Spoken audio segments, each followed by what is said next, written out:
2025 చివరికల్లా సాఫ్ట్వేర్ ఉద్యోగులు రోడ్డు మీదకి వస్తారా? ఎవరు రోడ్డు మీదకి వస్తారో మాట్లాడుకుందాం. అయితే ఫస్ట్ మనం ఇంతకుముందు మాట్లాడుకున్నాం కాస్ట్ కటింగ్ పేరుతో యూఎస్ లో చాలా మందిని తీసేస్తా ఉన్నారు.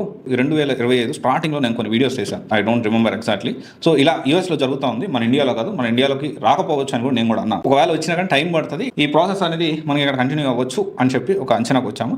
సో దాన్ని అనుకున్నట్టుగానే సరే కాస్ట్ కటింగ్ లో భాగంగా ఫస్ట్ అయితే యూఎస్ లో వాళ్ళని చాలా మందిని తీసేశారు, mid level and senior level employees తీసేసి వాటి ప్లేస్ లో ఏఐని రీప్లేస్ చేశారు. దీనికి సంబంధించి మెటా కానీ, గూగుల్ కానీ, మైక్రోసాఫ్ట్ కానీ ఇలా చాలా కంపెనీస్ తీసేసి ఆల్మోస్ట్ 2025కి టెక్ అండ్ ఈ కామర్స్ మన కంపెనీస్ మైక్రోసాఫ్ట్ కానీ, ఇంటెల్ కానీ, మెటా కానీ, అమెజాన్ కానీ, గూగుల్ కానీ, క్రౌడ్ స్ట్రైక్ కానీ, ఆటోడెస్క్ కానీ, సేల్స్ ఫోర్స్ కానీ, వర్క్డే కానీ ఇలా చెప్పుకుంటూ పోతే కొన్ని టాప్ కంపెనీస్ ఓవరాల్ గా యూఎస్ లో 2025 మొత్తానికి 1 లక్ష టెక్నికల్ సాఫ్ట్వేర్ ఉద్యోగాలు ఊడిపోతున్నాయి. ఇండియాలో రీసెంట్ గా చూసుకుంటే మన 12,000 ఏదైతే టీసీఎస్ ఉందో దీనికి సంబంధించి మంత్రిత్వ శాఖ కంప్లైంట్ ఇవ్వడం, వాళ్ళు మన నోటీస్ పంపించడం. సో అది ఎంతవరకు ఏంటి అనేది మనందరికీ తెలుసు. సో ఓకే, ఈ మంత్రిత్వ శాఖ ఏంటి, at the end of the day TCS is ఒక private software company, they are doing business, వాళ్ళు బిజినెస్ చేస్తా ఉన్నారు. ఇక్కడ ఒక పాయింట్ మనం అర్థం చేసుకోవాలి, కంపెనీనే నమ్ముకొని పనిచేసిన చాలా మంది కూడా పీకేస్తున్నారు అని చెప్పడం జరిగింది. అంటే 10 సంవత్సరాలు 15 సంవత్సరాల నుంచి సీనియర్ లెవెల్, మిడ్ లెవెల్ ఎంప్లాయీస్ని తీసేస్తున్నారు. అయితే ఇక్కడ సరే ఇంట్లో ఎక్కువగా వాళ్ళు చెప్తున్న విషయం ఏంటి అంటే మనం కొన్ని పాయింట్స్ మనం క్లుప్తంగా అబ్జర్వ్ చేస్తే ఇక్కడ ఒక 40 సంవత్సరాలు ఏజ్ దాటితే సాఫ్ట్వేర్ ఉద్యోగం కష్టం,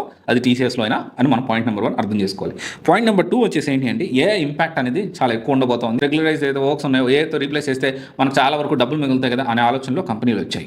అండ్ యూఎస్ నుంచి వచ్చే ప్రాజెక్టులు కూడా దానికి రిలేటెడ్, దానికి తగ్గట్టే వస్తూ ఉన్నాయి. అండ్ పాయింట్ నెంబర్ 2 ఇది అర్థం చేసుకోవాలి. పాయింట్ నెంబర్ 3 ఎక్కువ జీతాలు ఇవ్వాల్సి వస్తుంది అని చెప్పి మిడ్ లెవెల్, సీనియర్ లెవెల్ ఎంప్లాయీస్ని తీసేస్తున్నారు. ఇదైతే నిజం. కాస్ట్ కటింగ్ అంటే అదే కదా, ఎక్కువ జీతాలు ఇవ్వాల్సిన అవసరం ఉంది. ఇన్స్టెడ్ ఆఫ్ దట్ ఫ్రెషర్ ఇంకొంతమంది హైర్ చేసుకుందాము అనే ఆలోచన కూడా ఖచ్చితంగా ఉండొచ్చు. సో ఇది కూడా మనం అర్థం చేసుకోవాలి. తర్వాత మనము ఇంకో కంపెనీ మనం ఇన్ఫోసిస్ చూసుకుంటే 20,000 మందిని కమింగ్ డేస్ లో మేము రిక్రూట్మెంట్ చేసుకుందాం అనే స్టేట్మెంట్ కూడా రీసెంట్ గా పాస్ చేసింది. సో ఇక్కడ మనం అర్థం చేసుకోవాల్సిన విషయం ఏంటంటే ఈ senior level and mid level ఎంప్లాయీస్కి అయితే ఖచ్చితంగా జాబ్ అనేది చాలా హై రిస్క్ లో ఉంది.